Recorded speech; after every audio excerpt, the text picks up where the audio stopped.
Now, find a new rival. Hello again. Pac-Man is trapped here forever, and so are we, day in and day out. We're all just trapped in our own little worlds, be they cubicles or bedrooms or behind a counter somewhere. But at least we've got Pac-Moto to entertain us in those brief, fleeting moments in between. So based on the description, you might have thought that this was a racing game, you know, moto, but no, you would be wrong, you silly fool. It's not a racing game at all. Clearly. So, the concept in this one is painfully simple. You just ram that son of a bitch right off of there. Just hiya! You gotta pretend like you're the ledge pusher. That character that they invented in that episode of that other show many years ago. The episode I'm referencing's probably been taken down by now. But anyway, yeah, they made up this whole character. The ledge pusher. His favorite places are the Grand Canyon, the Empire State Building, the Oh. I can be so darn funny when I'm quoting better jokes from other channels. Okay, look at all this ramming.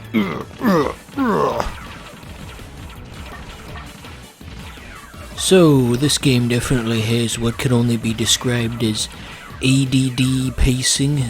The levels are an average of 15 seconds long, and look at that, we're done already. Yay!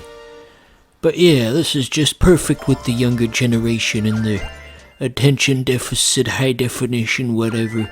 I love video games. You know how it goes.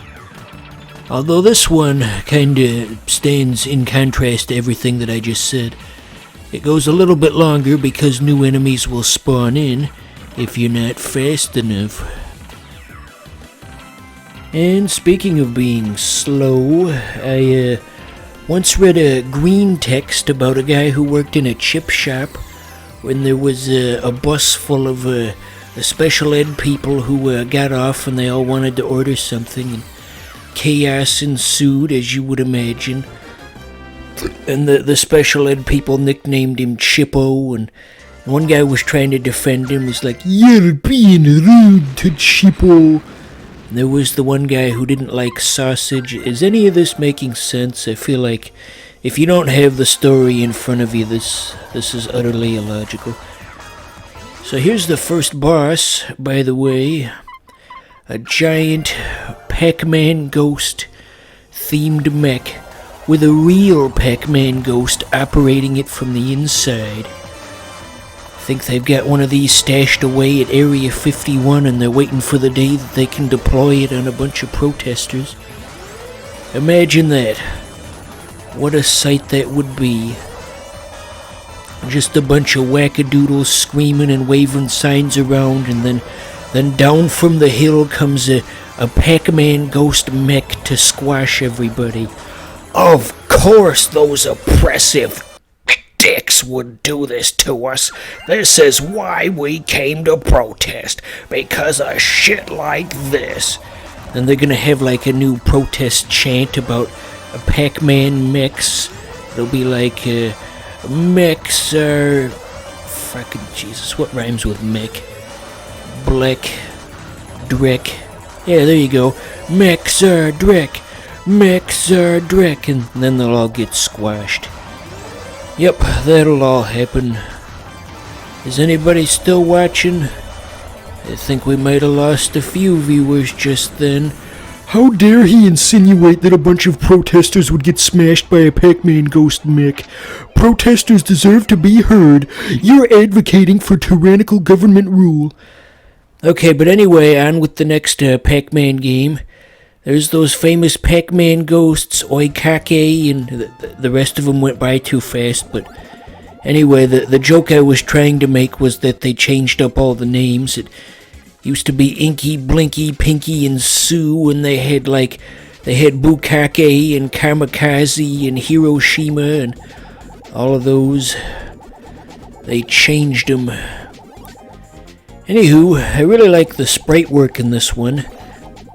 This is no ordinary Pac-Man game, you see, because there are boosts that you can get later on in the game, and there's also a jump that you can do also later on in the game, and the ghosts have transformations.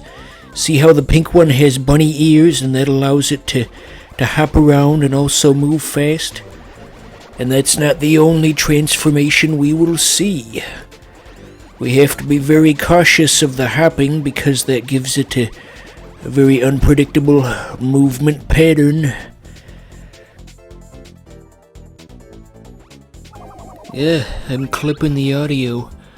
I gotta stop shouting so damn much. This is turning into a very unpleasant listening experience. Anywho, what other Pac-Man things can be said at this point? Well, we got the dash at this point. We've got rocket boost technology, like this video I saw once that made fun of those commercials for stair lifts for the elderly. You know, like those chairs you sit in and it lifts you up the stairs. They were making fun of that commercial, and they said, now with rocket boost technology, and they sped up the footage of the old woman going up the stairs by times 10, and then they cut in a clip from a movie of a person getting thrown out of a 2-story window. Oh, that is too funny. So yeah, I was reminded of that by the arrows in Pac-Man arrangement of all things. The inner machinations of my mind are an enigma. So, as previously stated, one of the big selling points of Pac-Man arrangement is the ghost transformations, and they've got a new one in this level that I think you're going to appreciate. Once it comes up, oh, here it comes, they're doing the fusion. Look at him, he's facing away. Hopefully you got a good look at him. He had cool sunglasses and he was light blue. And see, there he is again. Kind of looks a bit like Moon Man. For those of you who know about Moon Man, is that even something that can be discussed on this show?